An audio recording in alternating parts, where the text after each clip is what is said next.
What if I told you there's someone in your life whose entire purpose is to monitor you? And no, I'm not talking about someone hiding in the bushes with binoculars.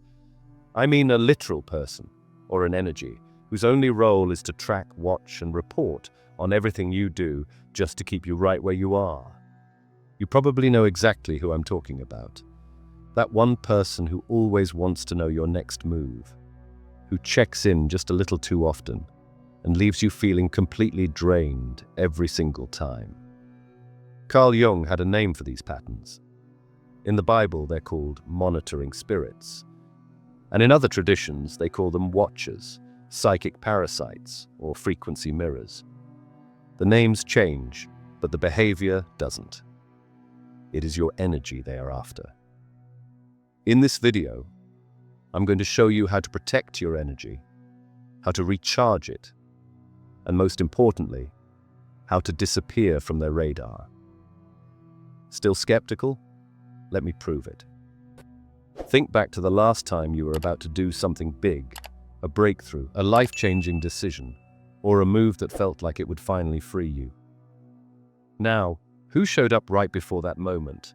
Not a week before, not after, literally right before, with a crisis, with drama, or with a sudden need that pulled all your focus off your future and back into survival mode.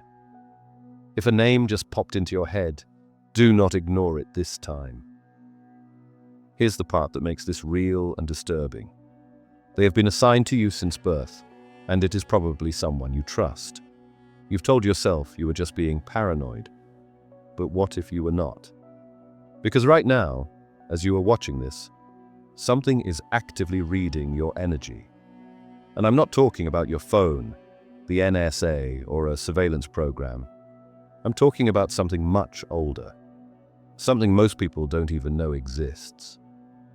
The Book of Enoch, one of the most controversial texts removed from the Bible, talks about the Watchers, beings assigned to observe humanity.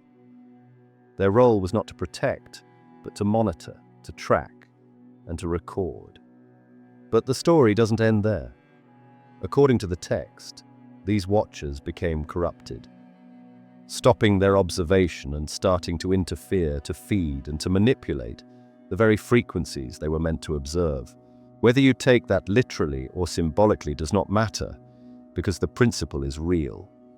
There are forces, seen and unseen, that track your emotional signature like radar tracks a plane, or like satellites scan for heat. Only this isn't your body they are tracking, it is your soul's frequency. And the most disturbing part? You have been broadcasting it your entire life without knowing. Have you ever felt watched when you were completely alone? Have you had the same nightmare on repeat, like something was trying to get in? Or perhaps you walked into a crowd and left, feeling like something latched onto you and followed you home. That is not anxiety. That is not paranoia. That is your inner signal detection. Ephesians 6:12 says, "For we wrestle not against flesh and blood, but against principalities, against powers, against the rulers of the darkness of this world, against spiritual wickedness in high places." Most people read that, but almost no one understands what it really means. You are in a war most people can't see, and the battlefield is consciousness itself. Carl Jung called it the collective unconscious, a shared energetic field where every thought, every emotion, and every trauma you carry becomes readable, acting like a radio signal. And certain frequencies attract attention that is not always human, not always helpful, and never working in your best interest. Nikola Tesla, one of the most advanced minds in human history, said, "If you want to find the secrets of the universe, think in terms of energy, frequency, and vibration." He understood something most modern scientists still deny: that consciousness is a signal, and signals can be tracked, manipulated, and harvested. But here's the part they don't want you to know. You can become invisible. Not physically, but energetically. You can scramble your signal, you can cut their access, and you can become completely unreadable. And when you do, everything changes. The people who are draining you can't find you anymore. The entities feeding off your fear lose connection. The systems that kept you locked in low vibration can no longer locate your coordinates. You become a ghost in the energetic matrix, and that is real freedom. So if you're ready to disappear without leaving, to protect your energy at a level most people can't even see, then stay locked in. Because what I'm about to show you isn't just energetic protection, it's complete stealth mode. And this is the only free video on the internet that will teach you all the ways, from A to Z, on how to protect your energy for good. Let's begin with the truth most people spend their whole lives avoiding. Chapter 1. The tracking mechanism. Who's tracking you and why? We must get absolutely clear on the nature of the threat, because if you fail to understand the mechanism, you have no hope of defending against it. There are 3 primary categories of entities that are actively tracking your energetic signature right now. First, human energy vampires. These are the people in your life, co-workers, family members, friends, and sometimes even strangers, who have learned, consciously or unconsciously, to feed directly off your emotional reactions. Most of them are not inherently evil and do not even realize they are doing it. But they have become dangerously dependent on your energy to regulate their own nervous system. In the Hermetic tradition, this exchange is understood through the principle of rhythm. Everything flows, out and in. Everything has its tides. When someone's internal rhythm is chaotic, they instinctively seek external sources to stabilize it. And if you are naturally coherent and stable, you become their stabilizer, their battery, and their energetic food source. Second, astral parasites and non-physical entities. Before you dismiss this as woo-woo, we must ground this concept in both ancient wisdom and modern psychology. The Book of Enoch describes the Nephilim, the spectral offspring of the Watchers, who became evil spirits after their physical bodies were destroyed, wandering the earth to oppress, destroy, attack, do battle, and work destruction. These entities do not require physical bodies, but they have a profound need for energy, which they extract from humans who broadcast the right frequencies. Jung referred to this phenomenon as autonomous complexes, parts of the psyche that operate independently, almost like separate personalities within your unconscious mind. However, what Jung only hinted at, and what shamanic traditions have known for millennia, is that some of these complexes are not just internal, they are external consciousness that has learned to attach to the human energy field. Whether you call them demons, shadow fragments, or astral parasites is irrelevant. What matters is recognizing that your emotional state broadcasts a precise signal, and certain signals attract specific entities the way blood in water attracts sharks. Third, the system itself. This is the category that reveals the full scope of the surveillance grid, and it is where the concept of the deliberate energetic weapon becomes terrifyingly real. In Gnostic Christianity, there is a concept called the archons, artificial intelligence-like beings that function as cosmic jailers. They do not rule through brute force. They rule through deception, through keeping humanity locked in ignorance and low-frequency states like fear, anger, division, and distraction. Now, whether the archons are literal beings or a metaphor for unconscious systemic forces does not change their function. We live in a world designed to keep you in a low-frequency state. This is not by accident. It is by design. The news cycle, social media algorithms, and the structure of modern work all function like an energetic farm, and your emotional reactions are the primary crop. The science behind the tracking. Let me ground this in something Einstein understood when he said, "Everything is energy, and that's all there is to it."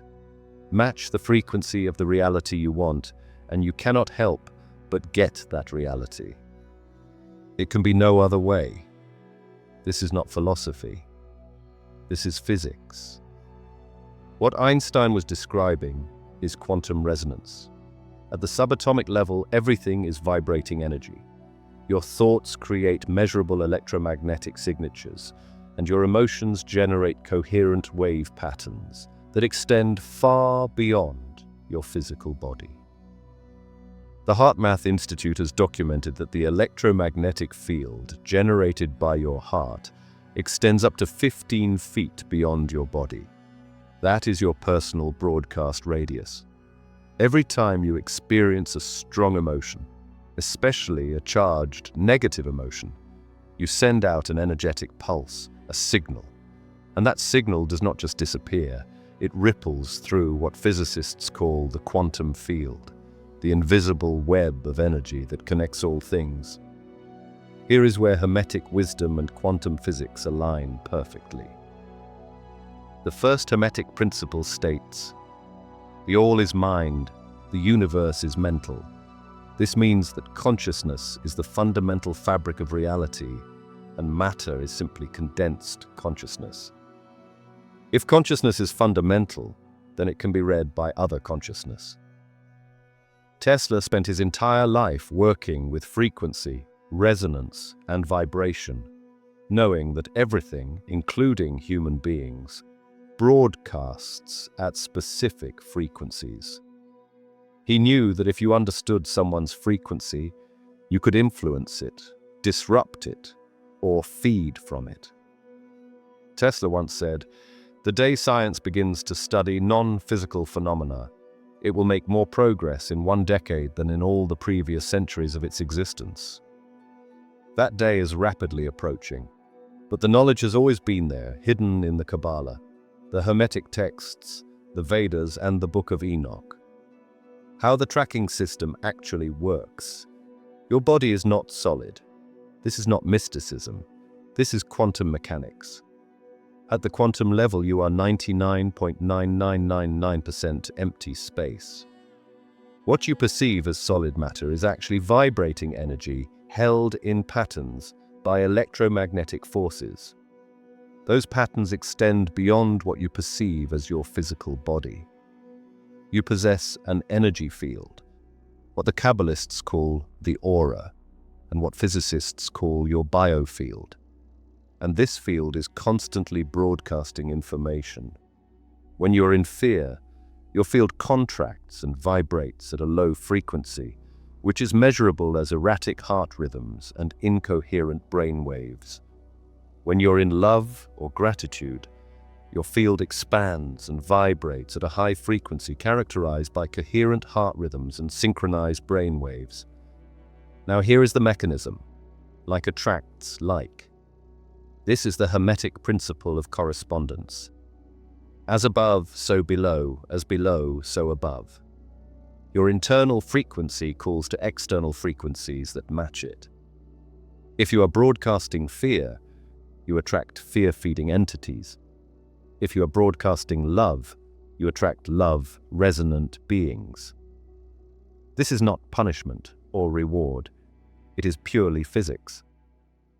The double-slit experiment in quantum mechanics proved that the observer affects the observed. Consciousness collapses probability waves into actual reality.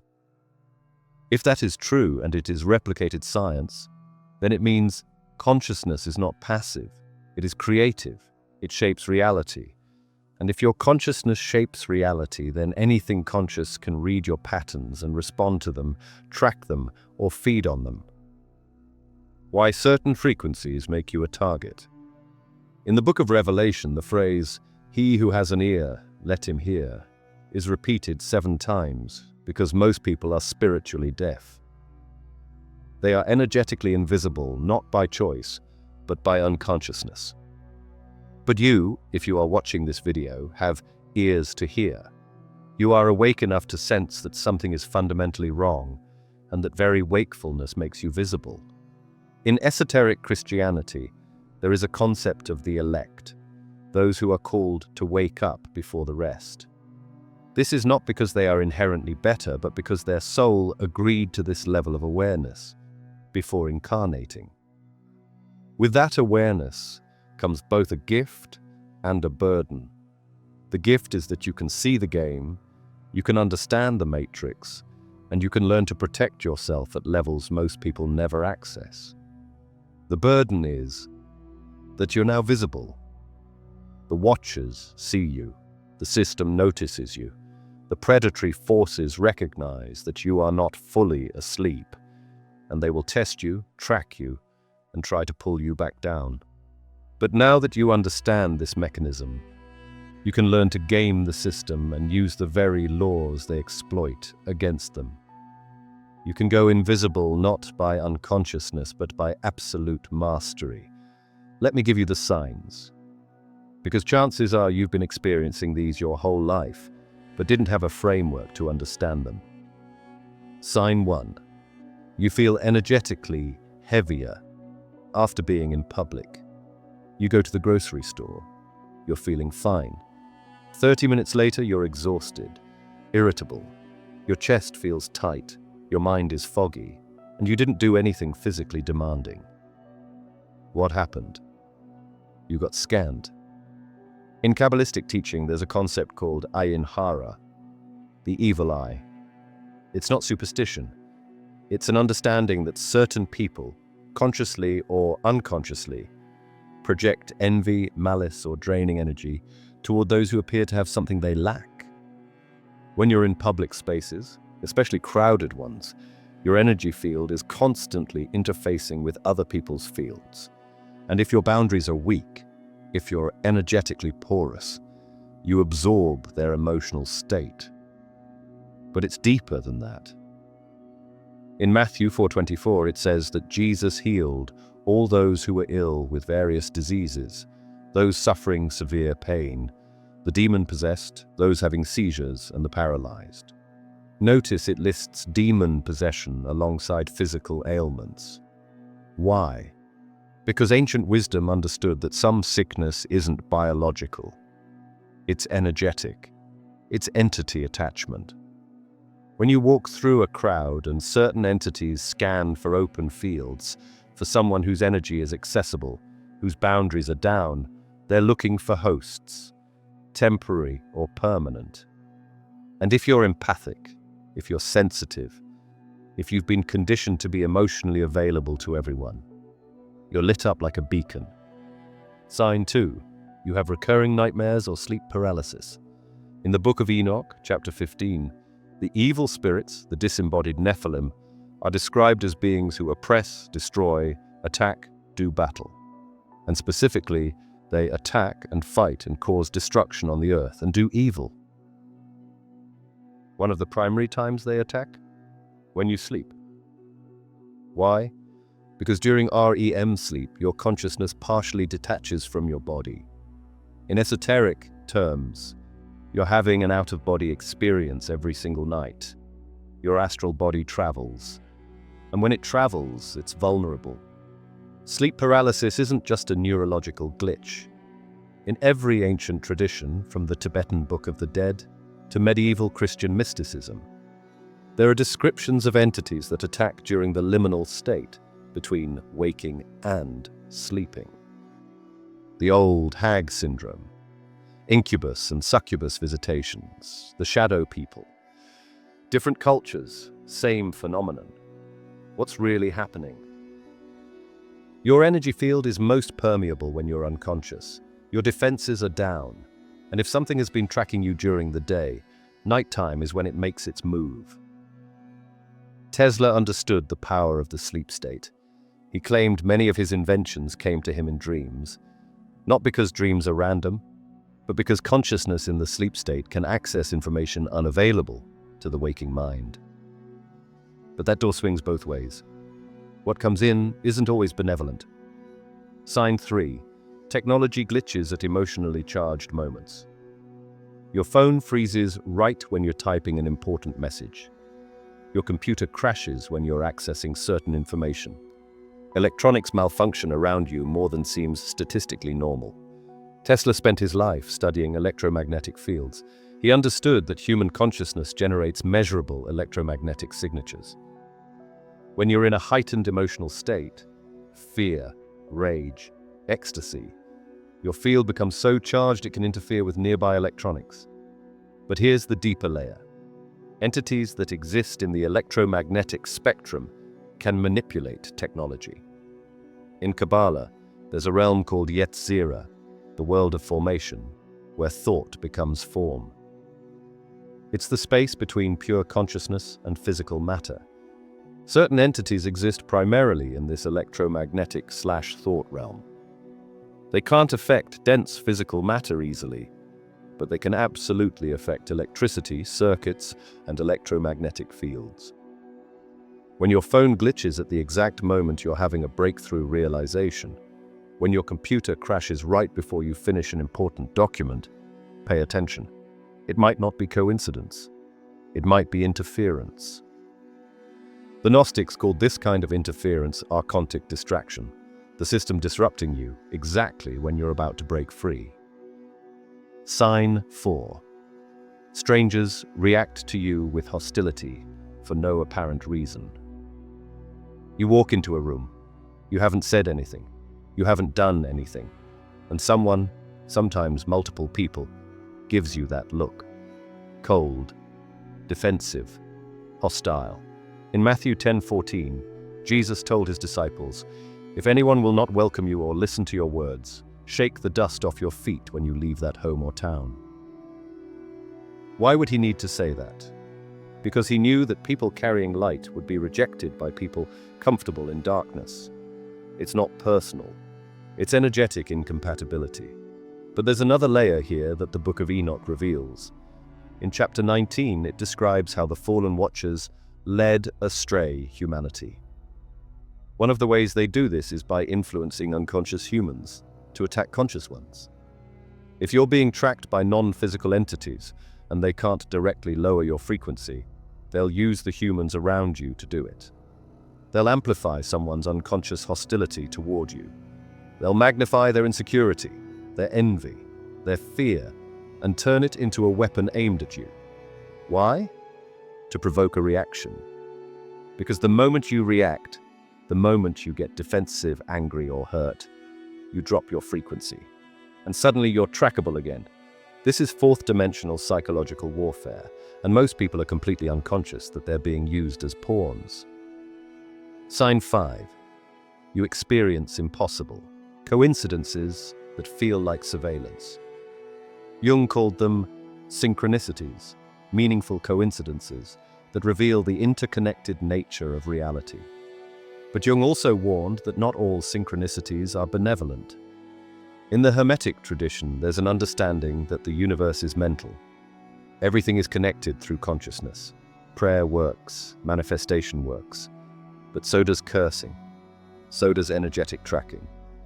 When synchronicities become obsessive, when you see the same numbers constantly, hear the same phrase from multiple sources in the same day, when the coincidences create anxiety rather than wonder, that's not the universe guiding you. That's something marking you, creating patterns to destabilize you, to remind you that you're being watched. Einstein said, "Coincidence is God's way of remaining anonymous." But he also said, God does not play dice with the universe, meaning there's order, there's pattern, there's intelligence behind what appears random. The question is, which intelligence? The benevolent one guiding you toward awakening, or the predatory one trying to keep you in fear? Sign 6, you feel a presence watching you when alone. In Genesis 6, right before the flood, it says, "The sons of God saw that the daughters of humans were beautiful, and they married any of them they chose." The sons of God in Hebrew is Bene Elohim. The Book of Enoch identifies these as the Watchers, 200 of them who descended and took human wives. But here's what most people miss. These Watchers were assigned to observe humanity before they fell.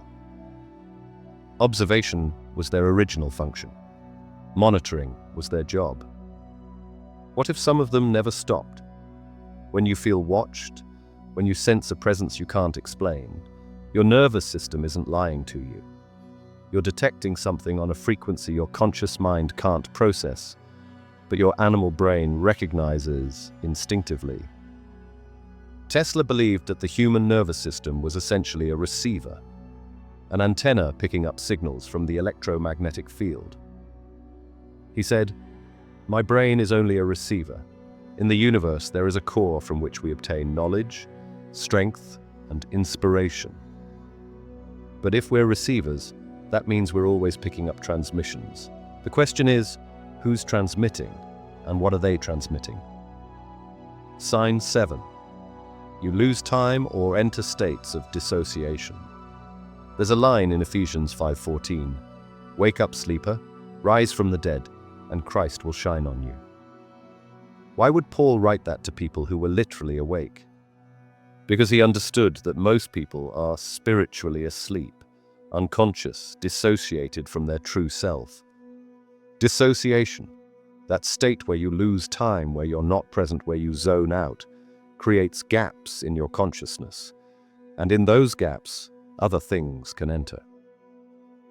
In Kabbalistic teaching, the human has 5 levels of soul: Nefesh, animal soul; Ruach, emotional, intellectual soul; Neshama, higher consciousness; Chaya, life force; and Yechida, unity with the divine. Most people operate only at the Nefesh and Ruach levels, animal instinct and emotional reaction. When you dissociate, you're not just spacing out, you're fragmenting. Parts of your consciousness separate, and in that fragmentation, lower entities can slip through the cracks. This is why presence, full, embodied awareness, is the ultimate protection. Not because it makes you stronger, but because it leaves no gaps, no openings, no vulnerabilities for intrusion. Sign 8. Physical symptoms with no medical explanation. Chronic fatigue, brain fog, unexplained pain that moves around your body, immune system problems, digestive issues, anxiety that has no identifiable cause. In Exodus, when the Israelites were slaves in Egypt, they cried out because of their bondage. The Hebrew word is avodah, which means both work and worship. They were enslaved physically, but also energetically. Their life force was being harvested. Modern medical science looks at symptoms and tries to find biological causes. But ancient wisdom understood that not all illness is physical. Some sickness is energetic depletion, soul theft, entity attachment. When doctors can't find anything wrong, when every test comes back normal, but you still feel like death, you're not crazy. You're being drained. And the drain isn't physical. It's energetic. Chapter 3. The science and psychology behind energetic tracking. Now let's ground this in something your rational mind can grab onto. Because everything I'm telling you has roots in legitimate psychology, quantum physics, and neuroscience. And it's been encoded in esoteric wisdom for thousands of years. The Hermetic principle of vibration meets quantum mechanics.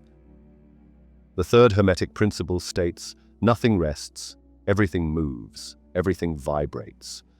This was written thousands of years ago in ancient Egypt, and modern quantum physics has proven it absolutely true.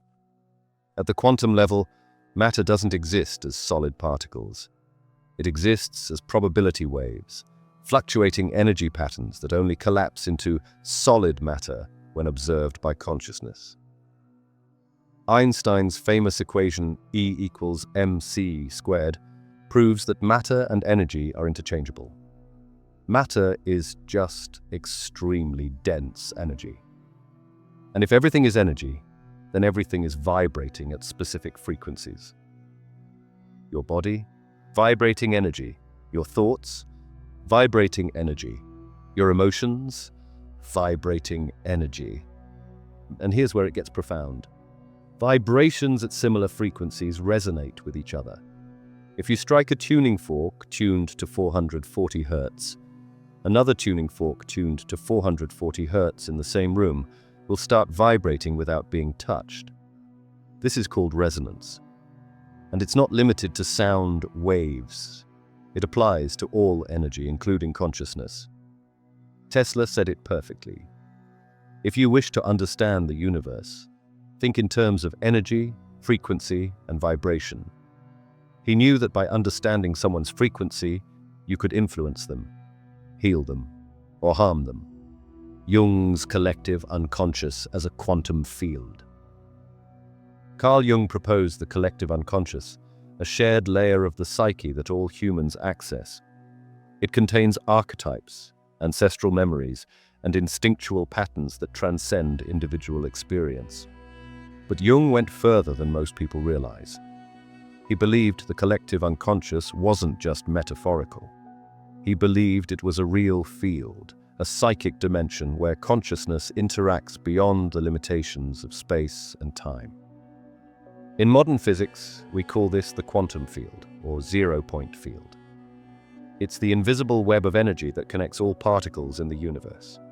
Change one particle, and instantly, faster than light, its entangled partner responds, regardless of distance. This is quantum entanglement. Einstein called it spooky action at a distance because it violated his understanding of physics. But it's been proven repeatedly. Particles that interact once remain connected forever. Now apply this to consciousness.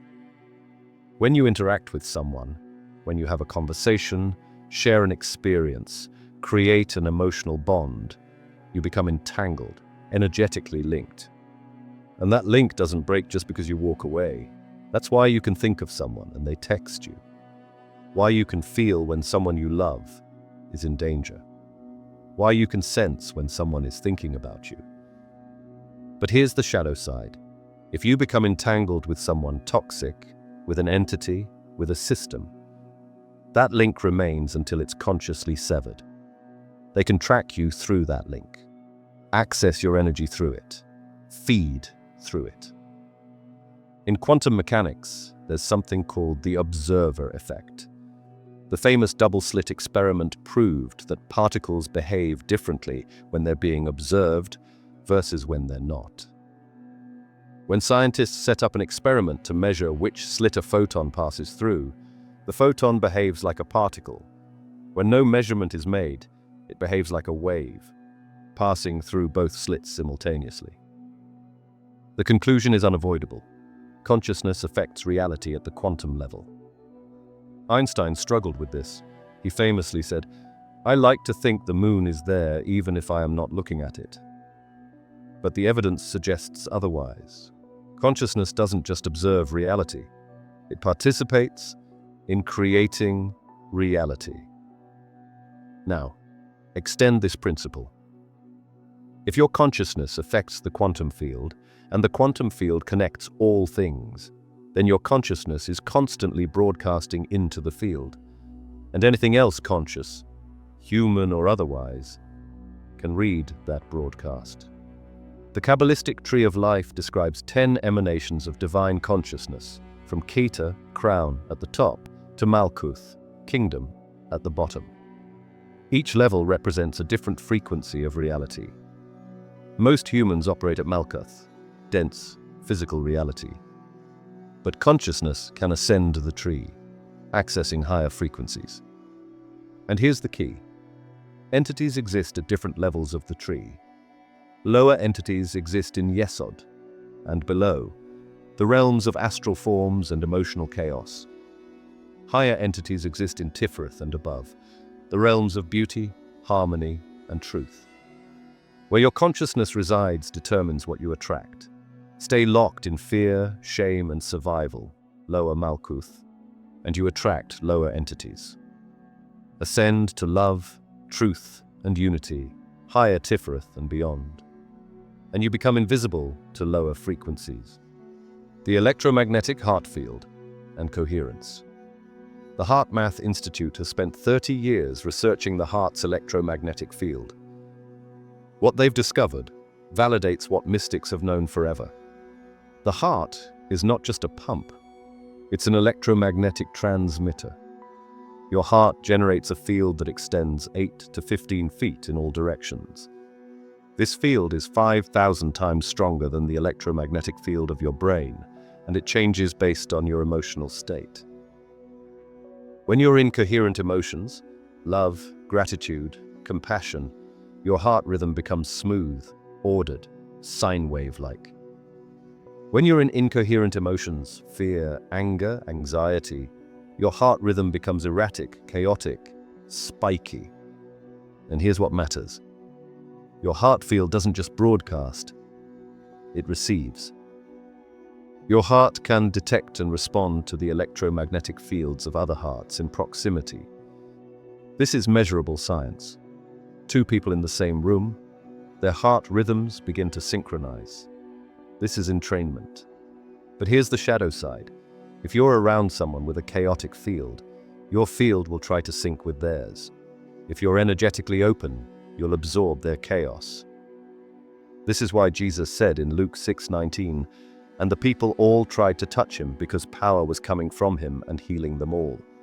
He had such coherence, such electromagnetic clarity, that proximity alone created healing.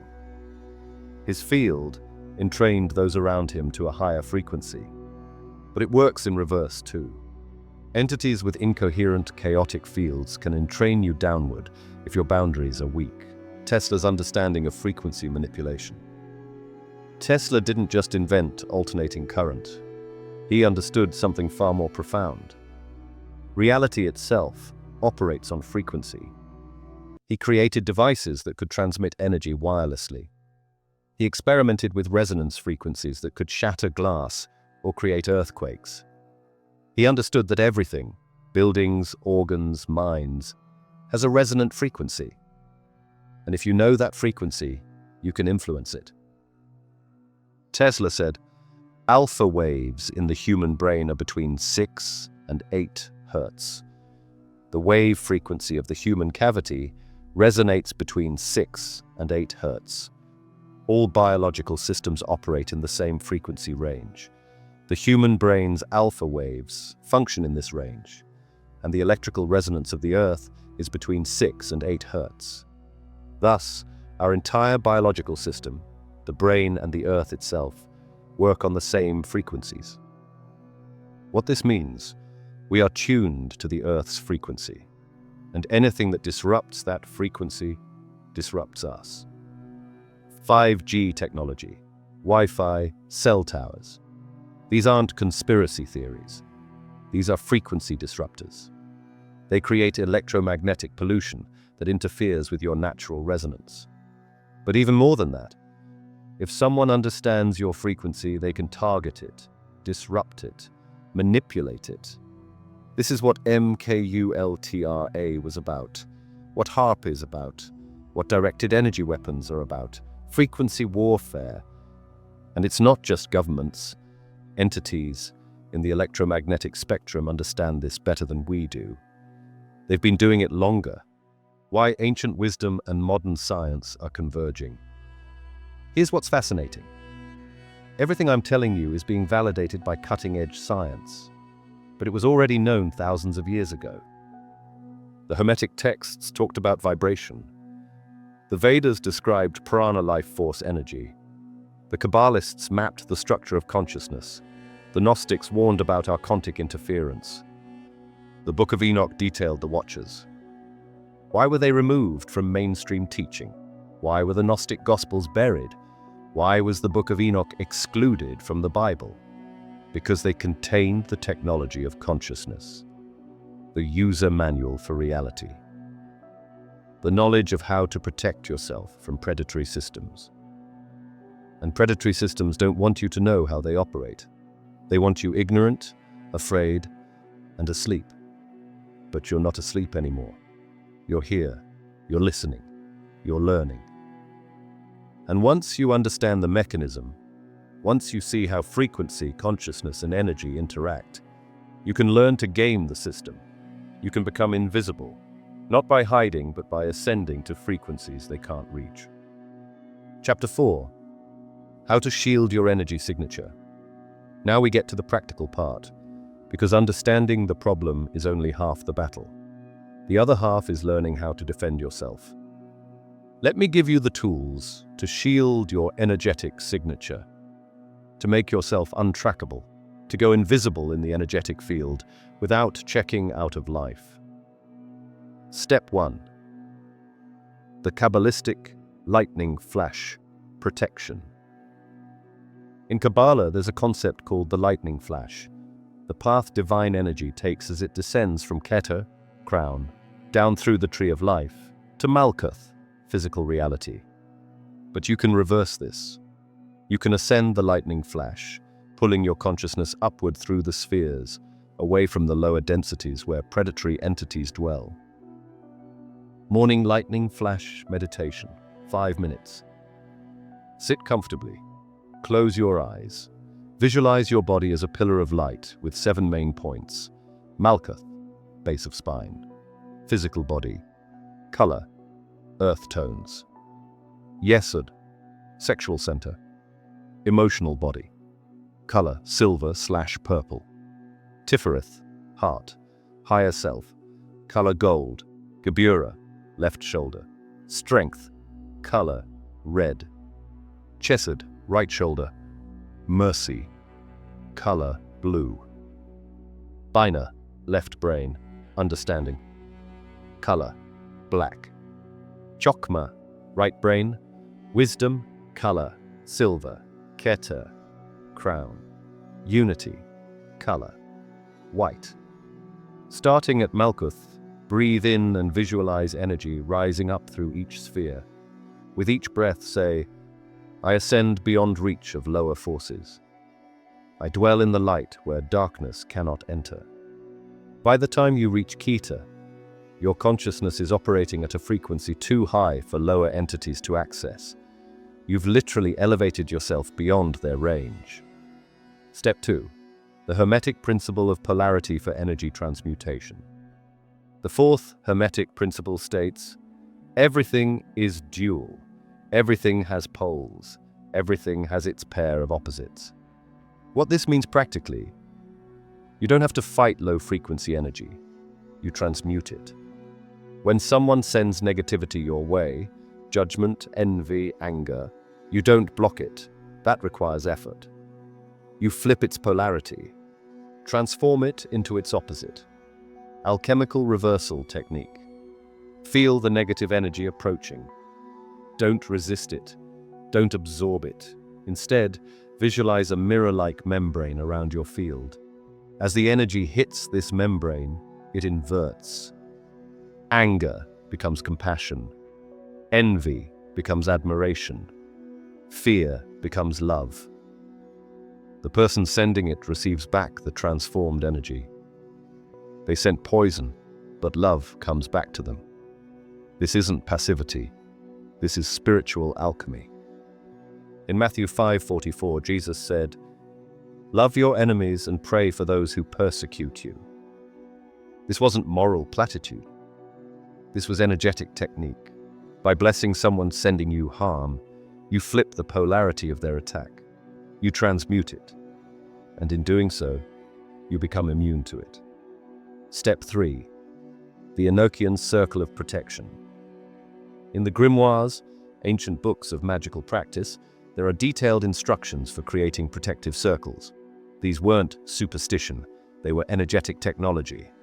The most powerful one comes from Enochian magic, derived from John Dee's conversations with angels or entities claiming to be angels in the 16th century. Here's the simplified version you can use daily. The 4 quarters protection. Stand in the center of your space. Face east. Visualize a pillar of blue light extending from earth to sky. Say, out loud or mentally, before me, Raphael, east, air element, guardian of mind. Turn to face south. Behind me, Michael, south, fire element, guardian of will. Turn to face west. On my right, Gabriel, west, water element, guardian of emotion. Turn to face north. On my left, Uriel, north, earth element, guardian of body. Then visualize yourself in the center of a sphere of brilliant white light and say, "Above me, the infinite. Below me, the foundation. Within me, the sacred flame. I am protected, I am sealed, I am invisible to all that would harm." This creates an energetic barrier based on sacred geometry, the cross and circle, found in every protection symbol across cultures. Step 4. Closing energy leaks through cord cutting. In esoteric anatomy, you have energetic cords connecting you to every person you've had significant interaction with. These cords allow energy exchange, which is good for genuine relationships. But toxic cords drain you. The Kabbalistic practice for this is called tikkun, repair or correction. Daily cord cutting ritual, 5 minutes. Sit quietly. Place your hand on your solar plexus, just below the rib cage. This is where cords typically attach. Visualize all the cords extending from this area to other people. See them as roots, tubes, or threads.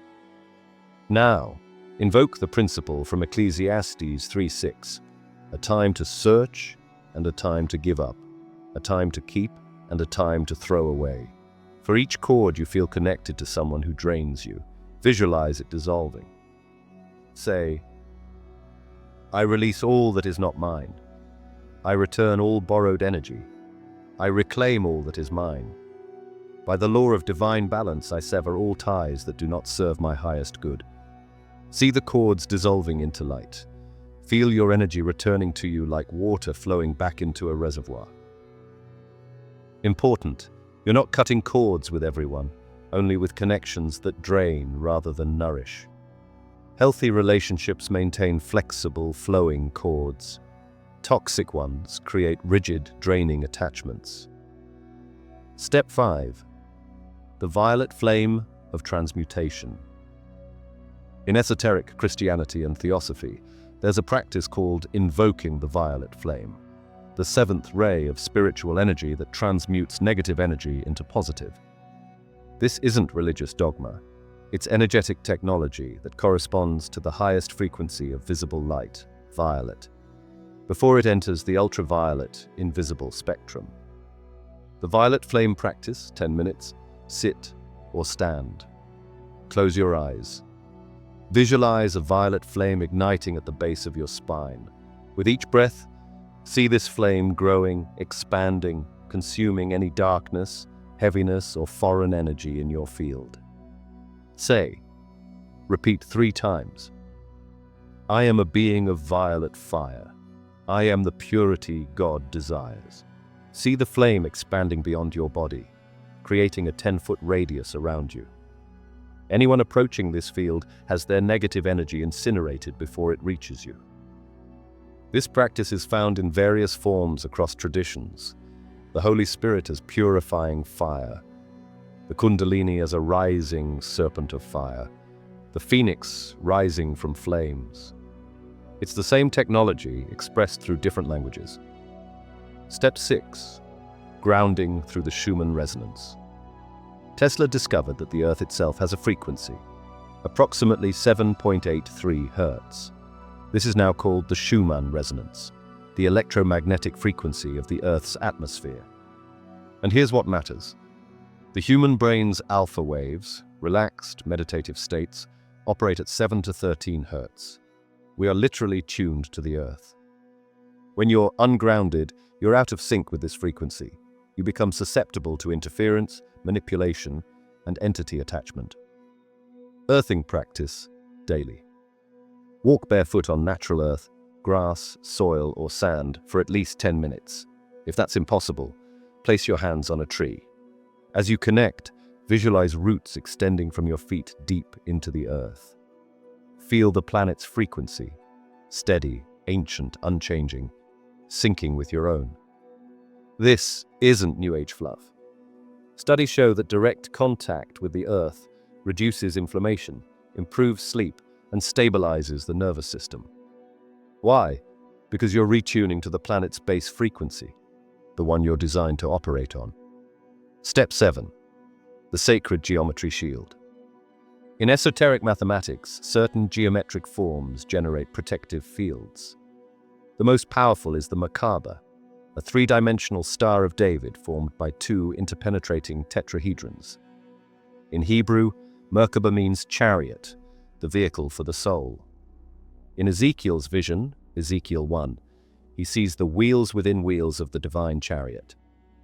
Esoteric scholars interpret this as the Merkaba, the energetic vehicle that allows consciousness to travel between dimensions.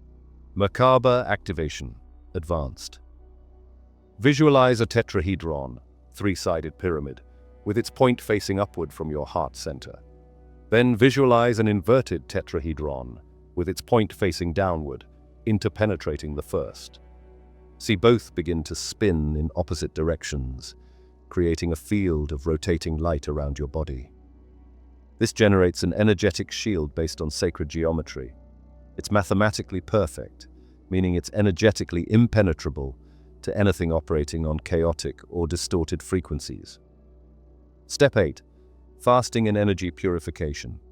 In every spiritual tradition, Christianity, Islam, Judaism, Buddhism, and Hinduism, there's a practice of fasting. Why?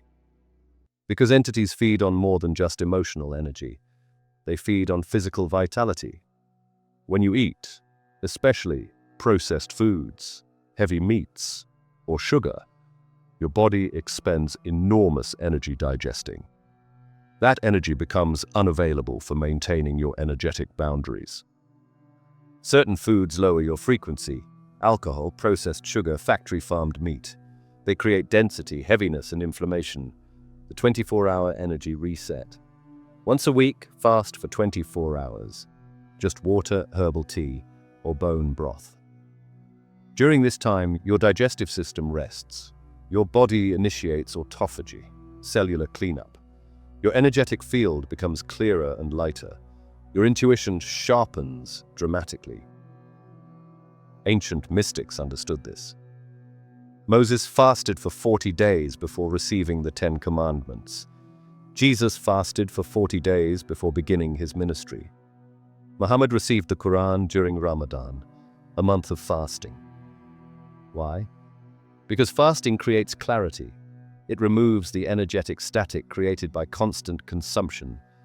And in that clarity, higher wisdom can enter. Chapter 5. Advanced Invisibility Techniques. Now we go deeper. Shielding is defense, but invisibility is strategy. These are advanced techniques that require practice and discipline, but they work. The Hermetic principle of mentalism. Reality as thought. The first and most important Hermetic principle states, the all is mind, the universe is mental. What this means, reality is thought. Consciousness is the fundamental substance. Matter is just thought crystallized into form. If this is true, and quantum physics increasingly supports it, then by controlling your thoughts, you control your reality. By mastering your mind, you become invisible to frequencies you don't wish to interact with. The mental void practice. Once daily, practice becoming mentally silent, not by suppressing thoughts that creates resistance, but by observing them without identifying with them, until they naturally quiet. Sit for 20 minutes. Watch your thoughts like clouds passing across the sky. Don't engage, don't resist, just watch. Eventually gaps appear, moments of pure silence, pure awareness without content. These gaps are portals. In these moments, you're invisible. Why? Because there's nothing to track. No emotional signature, no mental pattern, no frequency to lock onto. Entities that track thoughts and emotions literally can't find you when you're in the void. You've disappeared from their radar entirely. Tesla said, if you want to find the secrets of the universe, think in terms of energy, frequency, and vibration. But he also understood that the absence of vibration is also a frequency. Silence is not nothing. Silence is something.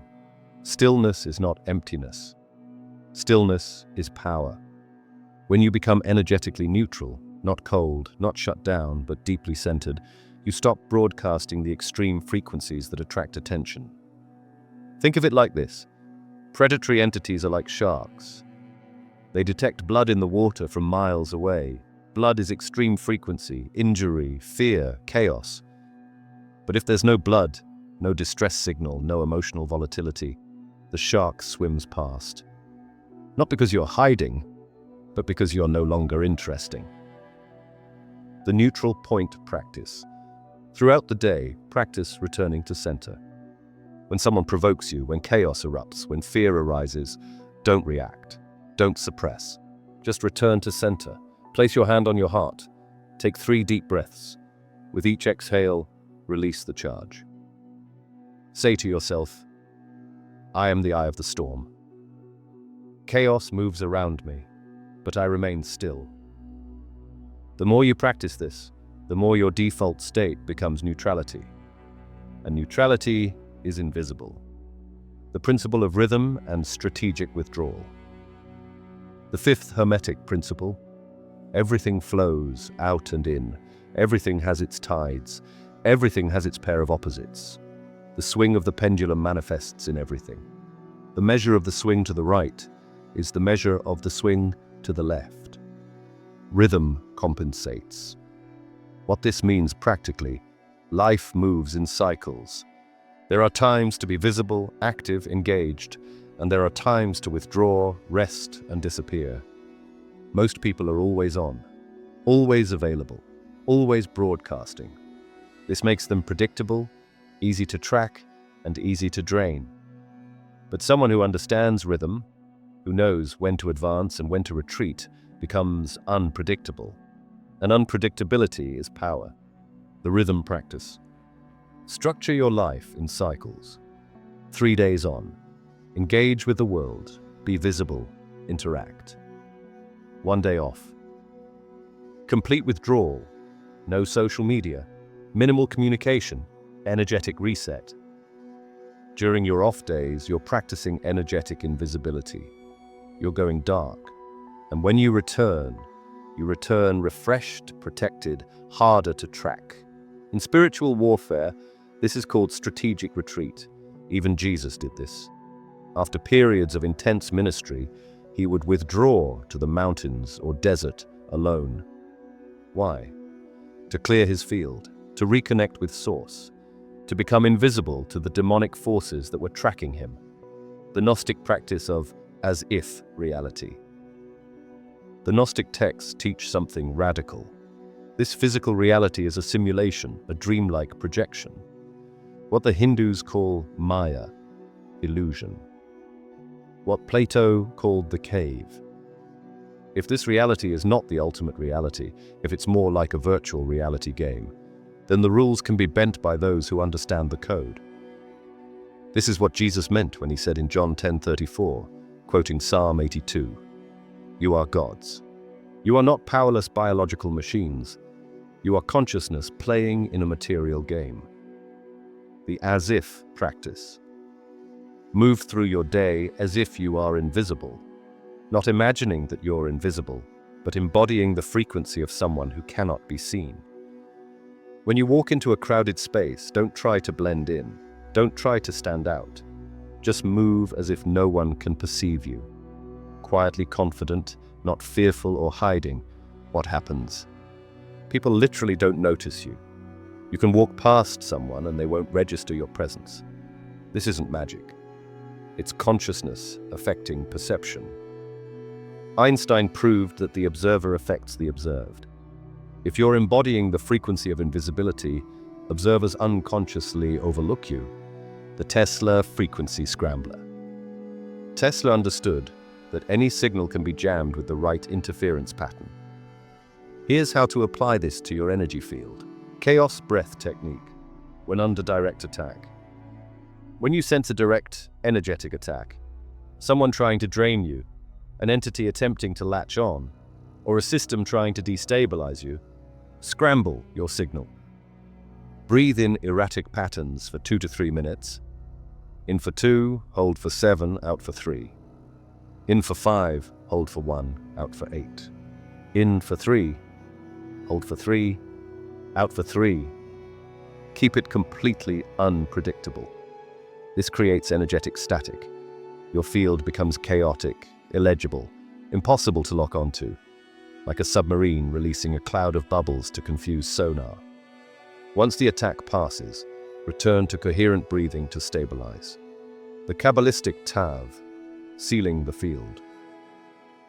In Hebrew, the last letter of the alphabet is Tav. It represents completion, sealing, and protection. In Ezekiel 9:4, God tells an angel, "Go throughout the city of Jerusalem and put a mark, Tav, on the foreheads of those who grieve and lament over all the detestable things." Those with the mark were protected during destruction. The Tav functions as an energetic seal, a signature that says this consciousness is protected. Access denied. Daily Tav sealing. Each morning, using your dominant hand, draw the Hebrew letter Tav, looks like a cross plus on your forehead, your heart, and your solar plexus. As you do, say, "I seal my mind. I seal my heart. I seal my power. By divine law, I am marked and protected. All darkness is repelled." This creates an energetic signature that warns entities. This being is claimed. This consciousness is guarded. Approach at your own risk. The ultimate invisibility.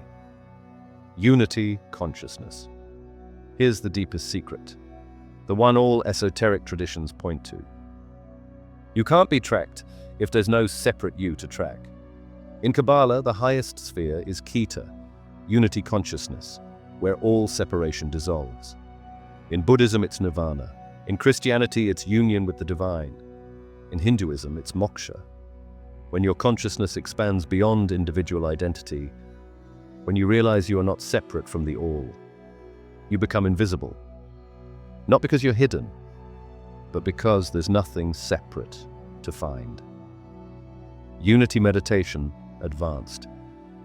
Sit in meditation. Begin to dissolve your sense of boundary. Your skin is not a barrier. It's where the universe touches itself. Your thoughts are not yours.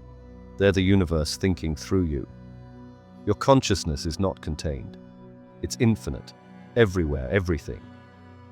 Repeat, I am not a separate self. I am consciousness itself, experiencing itself through this form. Stay in this realization as long as you can. When you truly embody this, even for moments, you become untrackable. Because you, as a separate entity, don't exist. There's only consciousness, and consciousness can't track itself. This is what Jesus meant by I and the Father are one. Not that he was God, but that he had realized there was no separation. And in that realization, he became immune to the powers of this world. Chapter 6. Why you were chosen and what comes next. Let's come full circle, because if you've made it this far, if everything I've said resonates, you need to understand something important.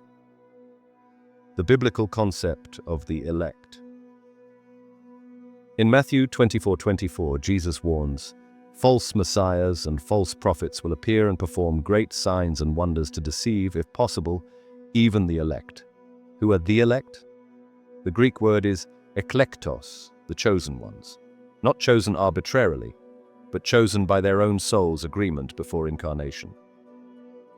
In the Book of Enoch, chapter 1, it begins, the words of the blessing of Enoch, wherewith he blessed the elect and righteous, who will be living in the day of tribulation.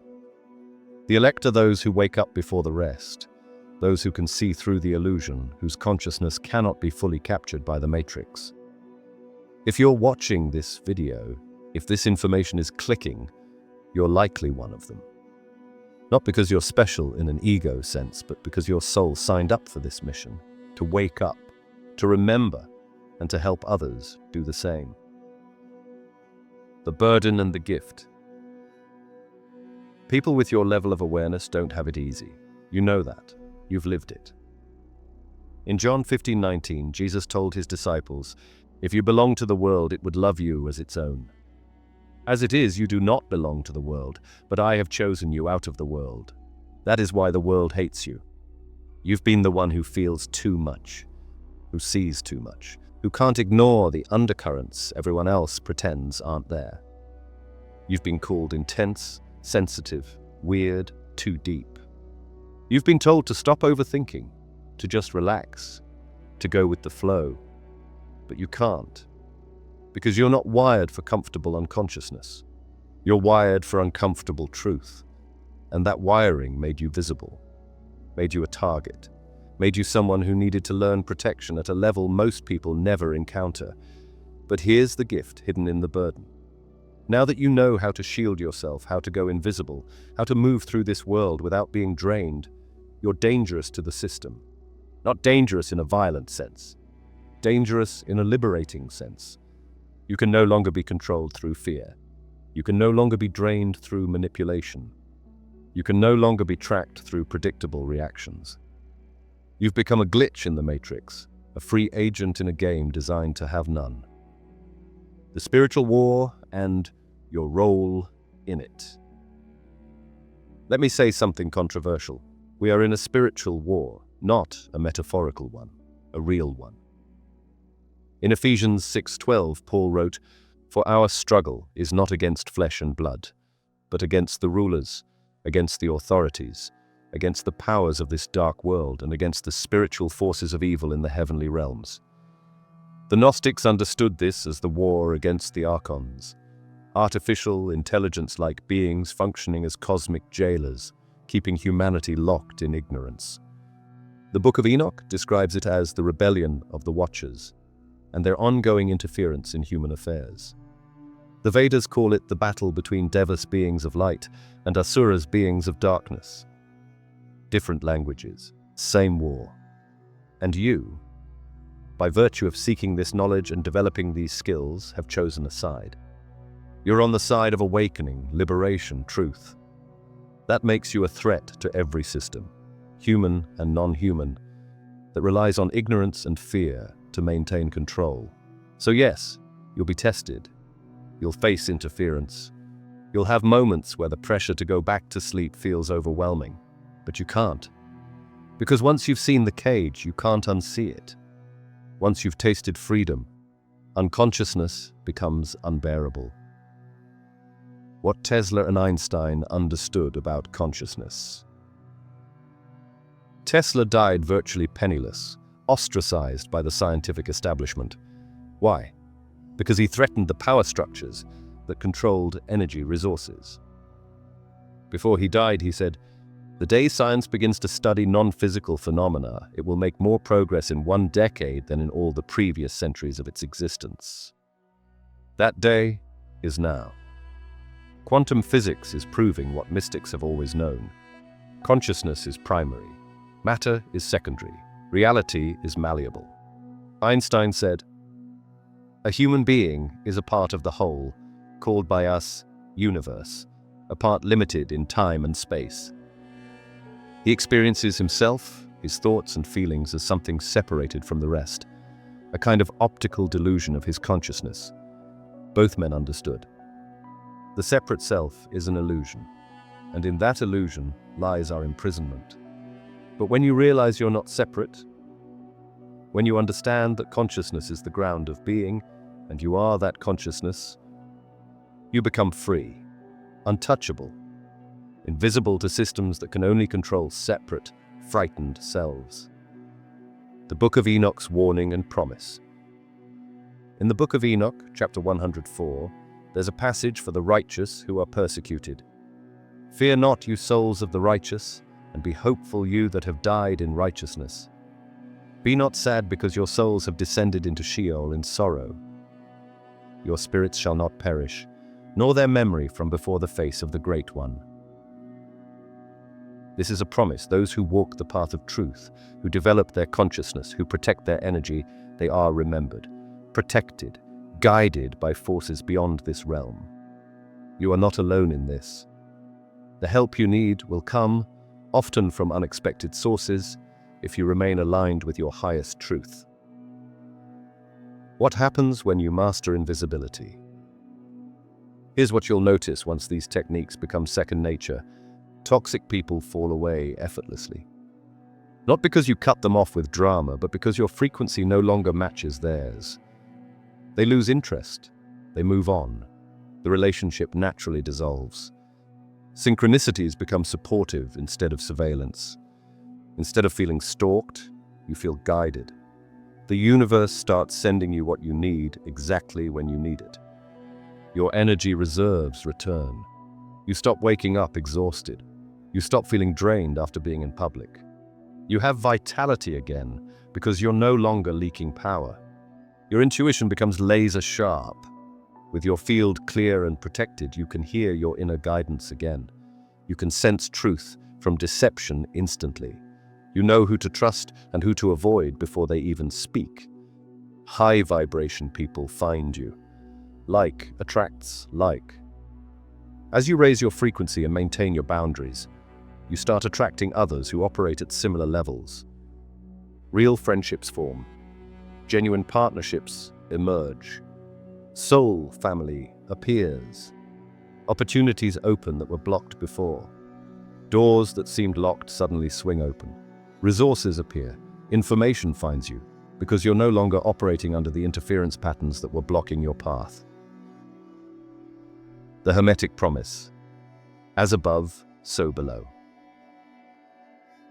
The second Hermetic principle states, as above, so below. As below, so above. What this means, the microcosm reflects the macrocosm. Your internal state creates your external reality. When you clean your energy field, your physical life cleans up. When you go invisible to predatory forces, they stop manifesting in your experience. This isn't wishful thinking. This is how reality works. Consciousness shapes matter. Energy precedes form. Fix the energy and the form follows. Your responsibility to the collective. Here's something Jung understood. Individuation, the process of becoming your true self, is not selfish. Why? Because every person who liberates themselves from unconscious patterns weakens those patterns in the collective field. Every person who learns to protect their energy stops feeding the predatory systems. Every person who goes invisible removes their power source. You're not just saving yourself, you're creating a template for others to follow. In Matthew 5:14, Jesus said, "You are the light of the world. A town built on a hill cannot be hidden." You don't have to evangelize. You don't have to convince anyone. Just by embodying these principles, just by living free, you become a beacon. Others who are ready will find you. Here's what I can guarantee. The moment you start seriously practicing these techniques, you will be tested. The interference will increase before it decreases. Why? Because the system is checking to see if you're serious, if you'll hold your boundaries, if you'll maintain your practices when the pressure is on. This is spiritual calcification. Like how bones grow stronger under stress, your energetic body strengthens through challenge. In the Book of Job, Satan had to ask God for permission to test Job. There are rules to this game. And one of the rules is, the more conscious you become, the more you'll be tested to prove that consciousness is real and stable. So when the tests come, and they will, recognize them for what they are. Confirmation that you're on the right path. When people suddenly turn on you, when synchronicities become overwhelming, when old patterns resurface with intensity, don't interpret this as failure. Interpret it as initiation. You're being forged, refined, strengthened. And if you hold your practices, if you maintain your boundaries, if you stay invisible when you need to and visible when you choose, the testing will eventually stop. Why? Because you're no longer a viable target. You've proven yourself impenetrable, and the system moves on to easier prey. The Book of Revelation's promise to those who overcome. In Revelation, there are 7 letters to 7 churches, and each letter ends with a promise to the one who overcomes. To the church in Ephesus, to the one who overcomes, I will give the right to eat from the tree of life.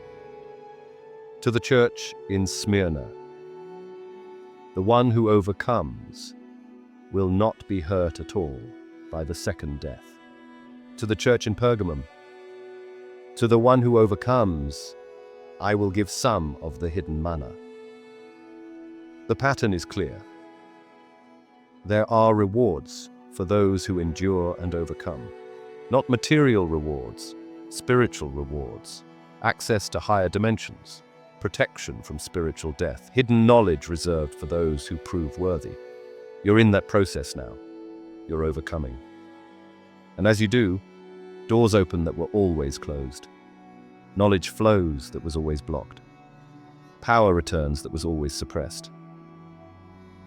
What going invisible really means. Let me clarify this one last time because it's easy to misunderstand. Going invisible doesn't mean hiding from life, suppressing your gifts, becoming cold or shut down, avoiding all challenges, living in isolation. Going invisible means moving through the world without being drained. Operating at frequencies predatory systems can't reach, becoming illegible to entities that track through chaos, maintaining sovereignty over your consciousness, choosing when to be visible and when to withdraw. It's strategic. It's powerful. It's the difference between being a victim of energetic warfare and being a master of it. The ancient Egyptian concept of the ka. In ancient Egyptian spirituality, humans have several bodies. The physical body, kat, the soul, ba, and the energetic double, ka. The ka is your energetic blueprint, the template your physical body is built from. When your ka is strong, healthy, and protected, your physical life thrives. When your ka is weak or compromised, everything falls apart. Everything I've taught you today is about strengthening your ka, sealing it, protecting it, making it invisible to predatory forces while keeping it vibrant and alive. The Egyptians understood physical death is nothing, but ka death, the death of your energetic essence, is true death. It's the dissolution of consciousness itself. Protect your ka like your life depends on it, because it does. So here's where we are. You now understand how energetic tracking works. From ancient Enochian warnings to modern quantum physics, you know the signs, you know the science, you know the esoteric wisdom, you know the techniques. But knowledge without practice is just entertainment. And if you came here for entertainment, you're going to be disappointed. Because this isn't entertainment. This is initiation, a transmission, a call. You're being called to take responsibility for your energy field in a way most people never will. You're being asked to develop skills that require discipline, practice, and absolute commitment. And yes, it's work. Daily work. But so is staying drained. So is living in fear. So is constantly feeling tracked, watched, violated. At least this work leads somewhere. This work leads to freedom. So I want to challenge you right now. Before you click away, pick one technique from this video, just one, and practice it every single day for the next 30 days. Ground yourself through Schumann resonance. Cut your energetic cords. Invoke the violet flame. Practice the Kabbalistic lightning flash. Master energetic neutrality. Just one, consistently, for 30 days. And then pay attention to what changes. Watch how your energy feels, how people respond to you, how much lighter your life becomes, how much clearer your mind is, how opportunities start appearing that were always blocked. Because this isn't theory. This is tested, proven, ancient technology packaged in modern language. The Hermetic texts promised it. The Book of Enoch warned about the need for it. Jesus demonstrated it. Tesla understood it. Jung mapped it. And quantum physics is validating it. Now it's your turn to embody it. If you're ready to stop leaking your frequency into a system designed to extract it, declare it below. I am no longer trackable. Not for trend, not for comments, for your nervous system, for your ancestors, for the part of you that refused to stay asleep. If this hit you like truth, hit like. and signal the algorithm to push this message deeper into the matrix. Don't just watch, amplify. Subscribe if you're ready to go beyond theory and into full energetic control, because this channel isn't entertainment, it's activation. Send this video to the one person in your life who's always felt monitored, but could never explain why. This will name what they've only felt. You'll find the Philosophical Essence newsletter linked below. Not a newsletter, a vault of techniques, transmissions, and forbidden knowledge you won't find anywhere else. And don't stop here. The next video in this series will show you how monitoring spirits hijack your own memories and how to break their emotional signature from your body. This isn't over. The watchers are still watching. But now, you're watching back. Stay sovereign. Stay unfollowable. The system is real, but so is your exit. Above all, stay awake. Stay free. The war is real, but so is your power. I'll see you in the next transmission.